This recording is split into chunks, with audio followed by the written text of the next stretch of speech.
Quilty is brought to you by APQS, handcrafted quilting machines. Aurifil. Aurifil Italian thread, perfectly suited for all your quilting projects. Baby Lock, for the love of sewing. Havels Sewing. When you need to cut it close, choose Havels. Moda. Make something quilty with Moda fabrics. Welcome to Quilty. Welcome to the show. This is a Blocks A Go-Go show, and we're going to talk about this strawberry swirl quilt behind me. It's a log cabin, and I'm going to go to the quilt now because I want you to see where the block is, okay? Now, Cynthia, who's made this quilt, has taken her block, her log cabin block, and really moved it around a lot. But the block is this guy, okay? Here is the block, and a log cabin block traditionally is one side is light, the logs are light, and one side is dark. This is one way to make a log cabin block. And the way you place the block within your quilt gives you lots of different effects. So this one has been made in what's called the Courthouse steps variant. So it's like you have these big, all the white corners are coming together, all the light, the light corners are coming together, and the red are coming together until, ooh, look what Cynthia's done here.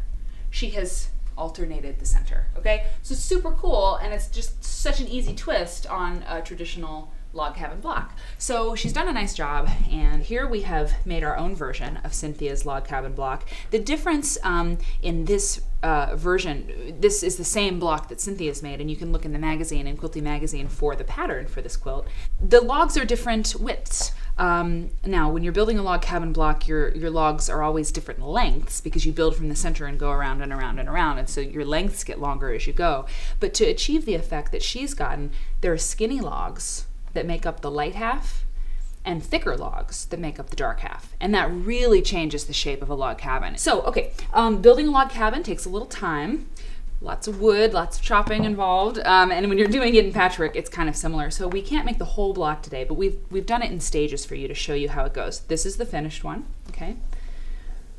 And I'm going to show you one in yellow. So what we do is block by block, piece by piece. We just sew two pieces together, and then we add the third piece. And then we add the fourth piece, and we just keep going around. So I'm going to sew these two together, and then I'm going to add the third piece, and we're going to go on as far as we can on the show. Okay. And then what I'm going to do is just grab my other piece from behind me and just keep going at the sewing machine, because I can finger press this back. Okay, so I drop my presser foot down, and I begin, and I sew a 1/4 inch seam to join my first two logs, okay? Now, because this is just such a short seam, it's really nothing major, I'm just going to finger press this back, right like that, okay? And I'm gonna add my next log. What do you think of this sparkly top? It's pretty fancy. Come a long way from the log cabins, boys. Okay, what was that?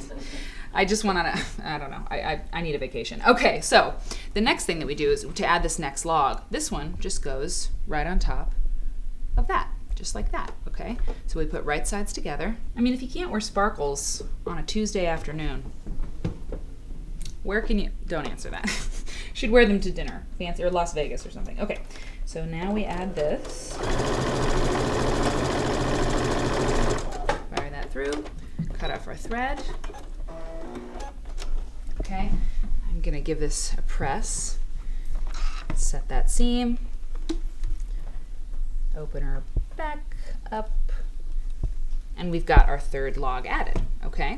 So now we just keep going, and your pattern always tells you what to add on next. So, to skip ahead a little bit, we've got those 3 logs we just sewed together. The next log goes on the side like this, okay? Then the next log is this one, okay? So you put this together, and it should be fairly obvious if you've cut your logs correctly and you kind of line them up on your cutting or on your sewing center. And that's another tip. That's what I would suggest is, once you've cut all your pieces, I usually lay them out like on a some kind of board that I can pick up and move around, and I'll label them with a little sticky note. I'll label them with a little sticky note, that says 4.5, whatever, 3.5, so I can just pull from the logs, okay?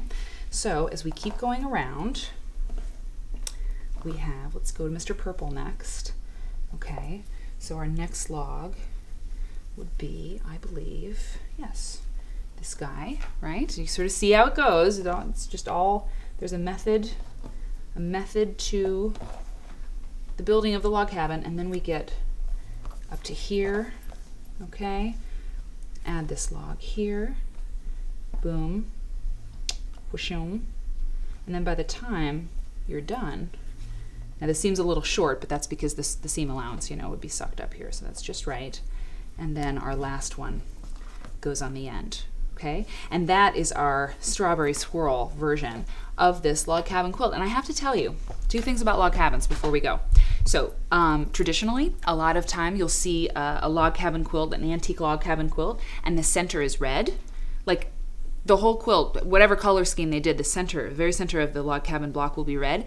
And the legend has it, or the sort of conventional wisdom is that means that was the hearth of the home, or the heart of the home, the heart of the log cabin, traditionally red. So that's kind of cool. And then also, one of the first quilts I ever made, ever in my whole life, was a log cabin quilt. And people seemed surprised by that. But I think it is a really pretty easy quilt to try, and the effect is amazing. You have all these different setting options. So if you've not done a log cabin quilt yet, do it. It's so easy. The blocks go really, really fast, and you have tons of options. So I don't know, if you've ever heard log cabins are hard, or if they look hard, forget about it. You can totally do it. Tackle it. This is a good one to try. And thanks, Cynthia, for a really great quilt. Thanks for watching Quilty, and check out the magazine and our Facebook page and all kinds of things. The blog, it never stops. Thanks. We like you. Quilty is brought to you by APQS, handcrafted quilting machines. Aurifil Italian thread, perfectly suited for all your quilting projects. Baby Lock, for the love of sewing. Havel's Sewing. When you need to cut it close, choose Havel's. Moda, make something quilty with Moda fabrics.